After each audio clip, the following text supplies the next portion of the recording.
Hello and welcome to Building Better Paragraphs with the Writing Studio.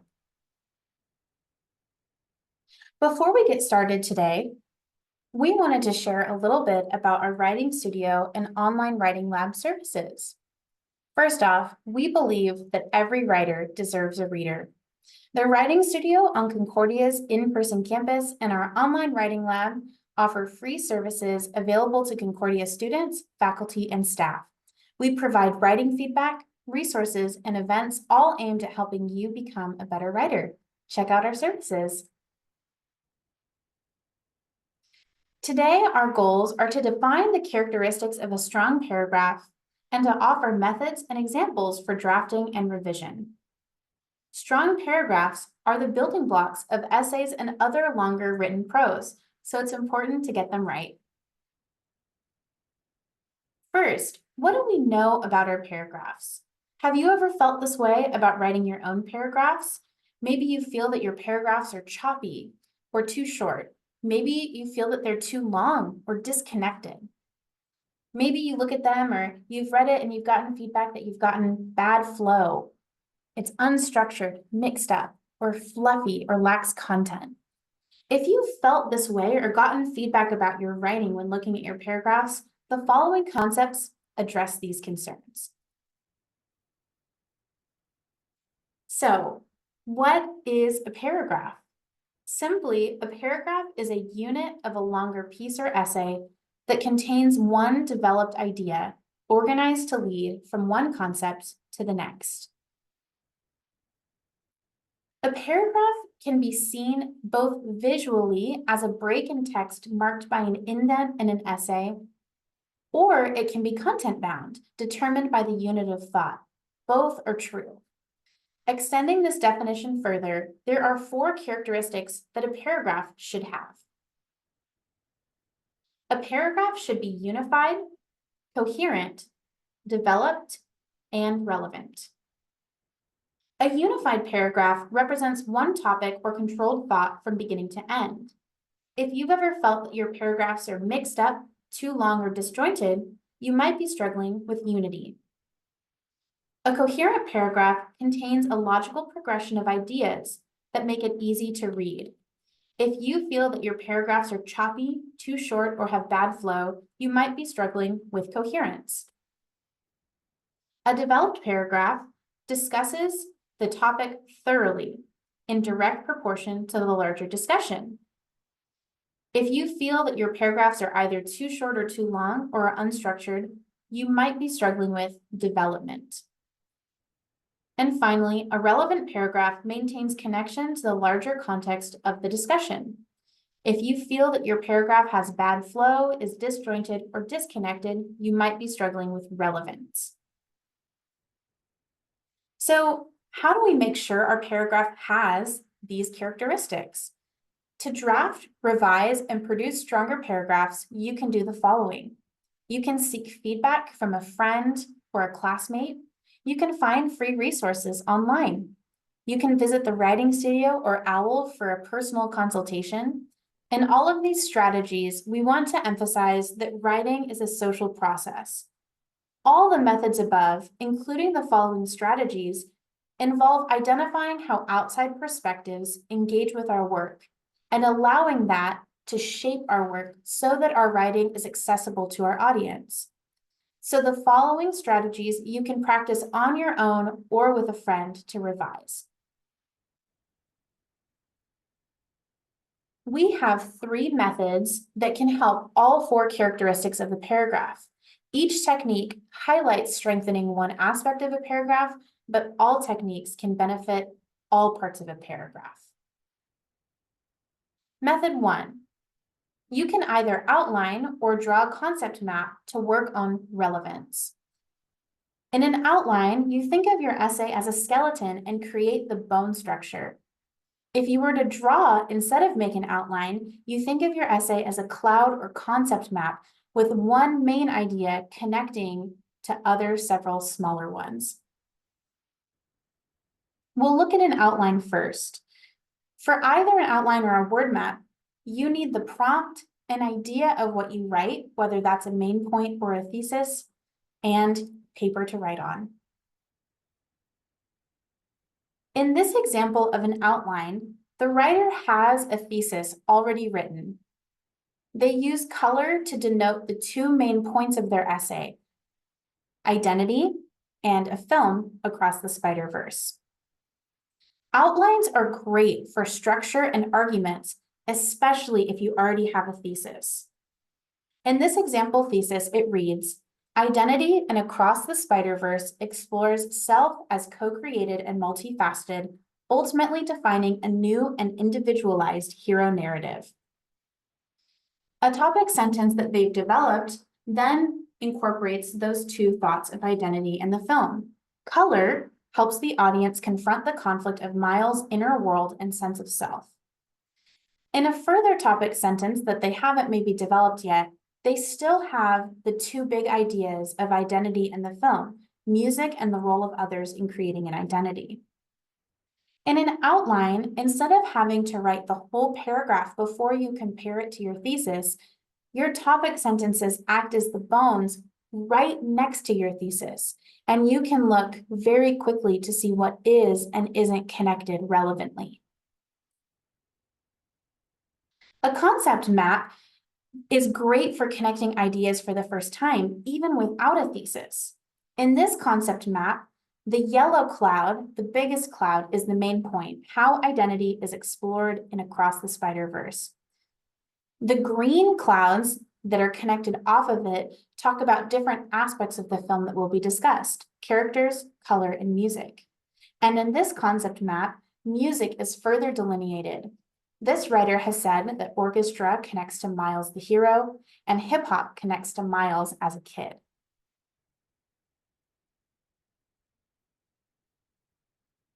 Outlining or creating a concept map helps connect important ideas to each paragraph. In this example topic sentence, even though the sentence talks about the film Across the Spider-Verse, it only connects to the main idea and not the argument. If the thesis statement reads, "Across the Spider-Verse uses various narrative techniques and visual styles to illustrate the complex journey of identity faced by its characters, particularly Miles Morales." The weak topic sentence reads, "The film also features several action sequences that showcase the advanced technology used by different spider people, including their web-slinging gadgets and suits." While this talks about the film, it does not talk about the complex journey of identity, and therefore isn't relevant to the argument. In this revised example, a strong topic sentence reads, "The film's use of distinct visual styles for each spider person not only highlights their individual journeys, but also reinforces the theme that identity is shaped by personal experiences and background." So in this case, a strong topic sentence extends not only the idea of the paper, but the actual argument of the paper. So that was using an outline or a concept map for brainstorming in early stages of writing. A reverse outline is a technique you can use when you're already drafting or have drafted your paper. A reverse outline needs an existing draft and a separate place to take notes. The goal of a reverse outline is to assess and rearrange what you've written so far. To create a reverse outline, first read an existing paragraph and note the main idea. If the main idea isn't clear in the first sentence, but is maybe found later in the paragraph, place the main idea as the topic sentence. Third, test each sentence of the paragraph against the main idea. Does it further the main idea?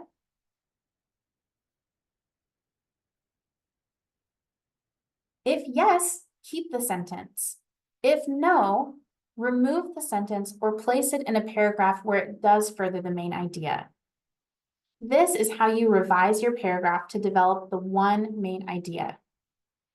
If you see two important or strong ideas in a paragraph, maybe the next step is to make two paragraphs. So a reverse outline takes existing writing and creates a skeleton out of that writing. The more that we can remove what is blocking our ability to clearly see the structure, the easier it will be for us to revise. In this example paragraph, the writer talks about many ideas that connect to the film Across the Spider-Verse. Here, the writer has highlighted with different colors every single time the paragraph changes topic. A lot of colors mean that the topic has changed a lot. The paragraph holds many points, but doesn't develop any meaningfully. Through reverse outlining, they realized that they really just wanted to talk about one part of the film. So in this revised example, the paragraph only discusses color palettes and identity. It gives an opportunity to look at how color changes throughout the film and what that means for the main character, Miles Morales. Thus, setting up the writer to say, the shifting colors act as a metaphor for Miles' evolving identity, emphasizing the film's larger theme that discovering who you are is not a simple static process, but a dynamic and often conflicting experience. This paragraph just focuses on one point, but develops it thoroughly.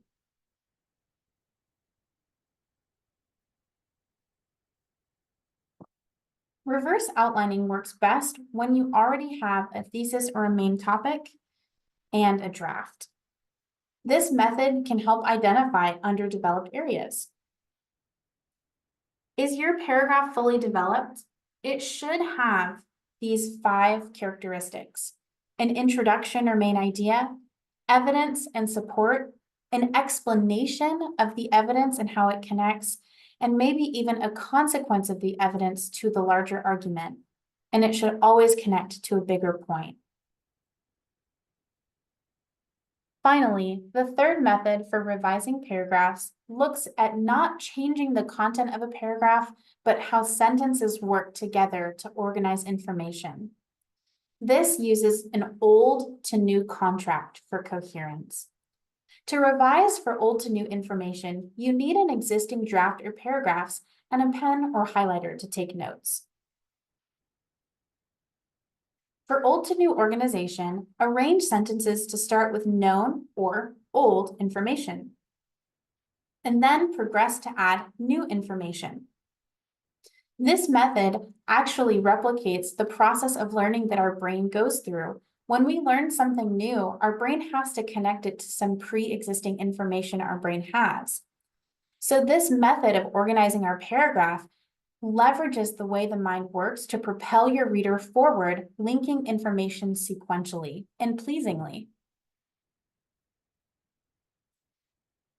So in this example paragraph, the writer has highlighted different elements that are spoken about in the paragraph: hip hop, orchestra, but then also timing, which is underlined in red, earlier, uncertainty.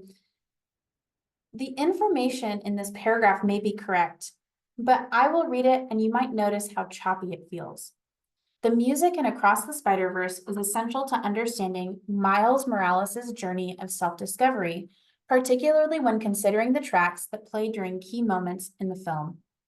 The mix of hip-hop beats and orchestral elements reflects the tension between Miles' Brooklyn roots and his new responsibilities as Spider-Man. One notable track, What's Up Danger, plays during Miles' leap of faith, signaling the moment when he fully embraces his identity as Spider-Man. Earlier in the film, more subdued music plays as he struggles to balance his life, showing how his identity feels uncertain and fragmented. The combination of music genres represents the blending of different aspects of his identity, both as a teenager and as a superhero. This reflects a larger theme in the movie about how identity is not one-dimensional, but rather a fusion of different influences. Even just looking at timing when talking about the film, there are jumps back and forth.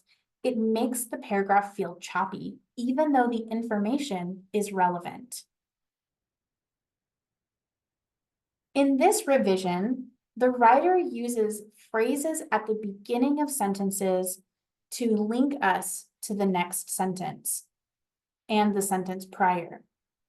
The information is exactly the same. Listen to the difference.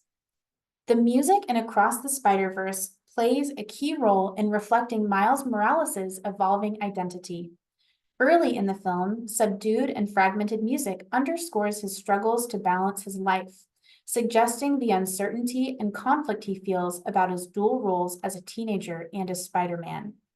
As Miles grows more confident, the music shifts to a blend of hip-hop beats and orchestral elements, reflecting the fusion of his Brooklyn roots with his newfound responsibilities as a superhero.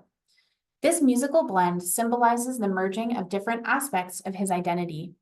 A key moment in his progression occurs during the track What's Up Danger, which plays when Miles takes his leap of faith.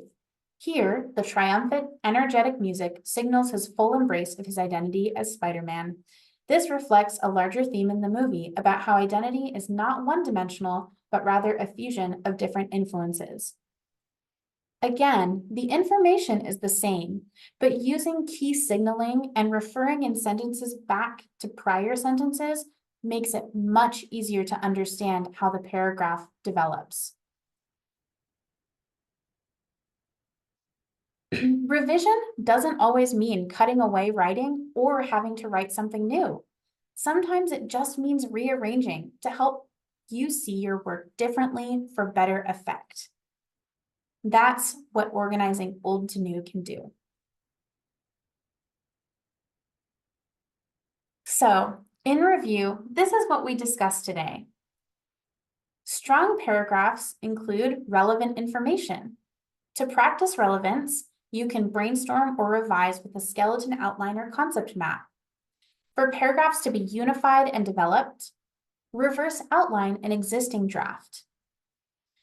To strengthen coherence in your essay, order information from old to new within a paragraph. We hope you enjoyed this workshop from the Writing Studio. If you have questions or concerns, please visit us at cui.edu/student life writing studio. Thank you and have a great day.